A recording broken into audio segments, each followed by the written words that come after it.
बिस्मिल्लाहिर्रहमानिर्रहीम। रसूलुल्लाह सल्लल्लाहु अलैहि वआलिहि वसल्लम की निगाह नबूवत में पसंदीदा शौहर और बीवी कौन से हैं?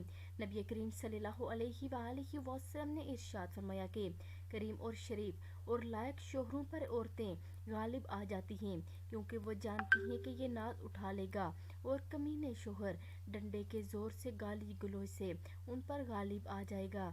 तो रसूलुल्लाह सल्लल्लाहु अलैहि वआलिहि वसल्लम फरमाते हैं कि मैं पसंद करता हूँ कि करीम रहूँ चाहे मगलूब रहूँ। मैं ये पसंद नहीं करता कि लेम और बद इखलाक बनकर उन पर गालिब आ जाऊँ।